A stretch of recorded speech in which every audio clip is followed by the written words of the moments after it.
안녕하세요. 5월 13일. 자, 벌써 5월도 중반에 걸쳐서 좀 흘러가고 있어요. 자, 마음도 급하죠. 벌써 5월이에요. 다음 달 가면 더워요. 장마지고.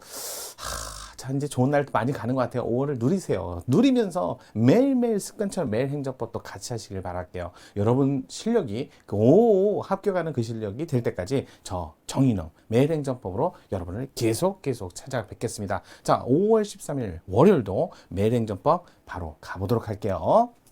자, 24년도 국회집 8급, 4월 달에 시험 있었죠? 이거 최근에 따끈따끈한 문제예요. 자, 최근 문제인데 한번 살펴볼게요. 물론 8급 문제에서는 강론 문제도 들어갔기 때문에 우리 추려서 좀 이렇게 진행하도록 할게요. 자, 일단은 행정상 법률관계에 관한 소멸시효 제척기간인데요. 일단 소멸시효. 자, 제척기간. 이렇게 나오는데요. 자, 일단 소멸시효요. 이게 소멸시효에 관한 규정이 뭐 여기여기 개별법에 별별적으로 있으면 모를까. 딱히 행정기본법이나 이런데 딱히 들어있잖아요. 그래서 행정기본법에 자, 적용 규정이 없으면 성질에 반하지 않는 한 민법을 갖다 써라. 특히 이 시효. 예, 제척기간, 이런 시간의 흐름에 따라 나타나는 현상은 이 세계 저 세계 어디 세계나 쉽게 얘기해서 공법 세계에서도 하루는 24시간, 사법 세계도 하루는 24시간. 그래서 시간의 흐름, 요 주말이죠? 시간의 흐름에 따라 효과가 발생합니다. 그래서 효과가 생긴다, 발생한다. 그래서 새롭게 생기면 우리 자 취득시효라고 말을 쓰고요. 사라진다 그러면 소멸시효라고 하죠. 이 소멸시효의 구별할 점이 바로 제척기간이에요. 자, 이 소멸시효는요, 요거 좀 조심해야 될 게, 이 소멸시효는 청구권을 가진 자가 가진 다음에 청구권의 권리 행사를 할 때 쓰는 거예요. 그래서 소멸시효는 사라지는 건데 권리가 사라집니다. 권리가 소멸합니다 라고 하는 개념이에요. 권리가 소멸합니다. 권리가 소멸하는데요, 왜 소멸하느냐? 원래 청구권이라는 권리가 있었어요. 청구권이라는 권리가 있고 난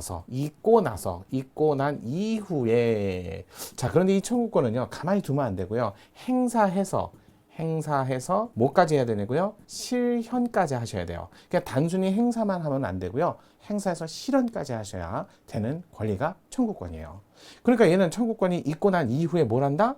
행사하시고, 그 다음에 그 위에 상대방이 의무를 이행함으로써 뭐가 된다? 실현이 돼야 돼요. 근데 실현이 돼야 되는데, 만약에 이걸 안 하면, 그래서 뭐까지 들어온다? 강제까지 들어오는 거예요. 강제 집행을 한다든지 대집행을 한다든지. 이게 소멸시효의 권리예요. 하지만 여기에서 비교되는 제척기간은 약간 다릅니다. 제척기간 조금 다르니까 좀 살펴볼게요. 자, 제척기간 볼게요.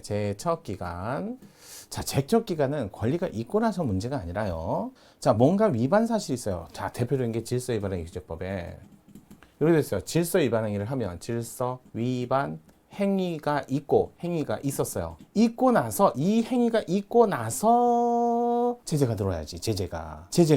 그러니까 이건 뭐냐면 권리가 있고 나서 행사하는 게 아니라, 이런 대상인 위반 행위가 있고 이 위반 행위를 법에 따라 제재할 때 그 제재할 수 있는 기간이 바로 제척 기간이에요. 그래서 위반 행위가 있고 난 이후부터 행사를 해서, 그때 이후에 행사를 해서 빨리 제재를 하라는 거야. 제재를. 제재를 하라는 거지. 제재를 과태료를 부과하라는 거예요. 그래서 과태료를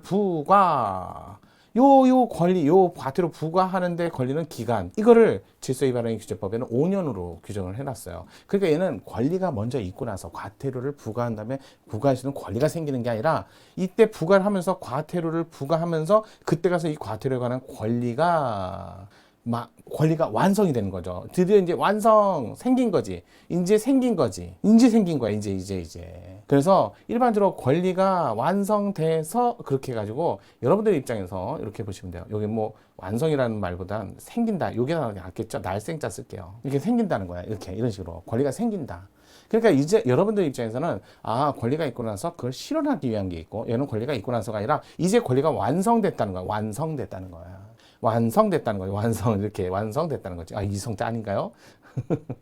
그래서 완성됐을 때 일단 여러분 입장에서 이 권리를 완성하기 위해서 만든 걸 제척기간. 그래서 제척기간은 그 권리를 행사할 수, 그러니까 권리가 아니라 권리를 완성하기 위해서 필요한 기간. 그러니까 위반 행위가 있고 나서 일정 기간 내에 빨리 완성을 해야 돼요. 그럼 완성하면 끝나는 거야. 그래서 이런 게 없어. 중단이나 정지라는 제도가 여기에는 없는 거예요. 하지만 이에 반해서 자, 요거 이에 반해서 여기 소멸시효에서는 중단이나 정지라는 게 발생할 수밖에 없는 게 권리를 행사했어. 근데 상대방이 의무를 이행 안 해. 그럼 그때 가서 뭐 하는 거야? 강제를 해야 되는데 강제를 또 안 해. 그러면 뭐가 된다? 권리 행사하는 순간 중단됐다가 일정 기간이 지났는데도 안 하면 그때 가서 또 멈춰 있으니까 뭐가 된다? 다시 소멸시효가 진행하고. 그럴 때는 어떻게 한다? 처음부터 그러면 중단이 되고, 만약에 남은 기간 하면 정지가 되는 거예요. 그래서 중단이나 정지라는 개념이 써 있으면 소멸시효에서 발생하는 거고, 제척기간은 중단이나 정지가 없어요. 이게 이제 우리 권리 의무의 변동을 일으키는 것 중에 사건의 개념에서 시간의 흐름에 따른 자, 요거 시효라는 뜻 또는 주소, 사무관리, 부당이득 편에서 배우고 있어요. 그래서 이거 사건에서 소멸시효, 제척기간 이렇게 비교해서 문제를 낸 거예요. 그러니까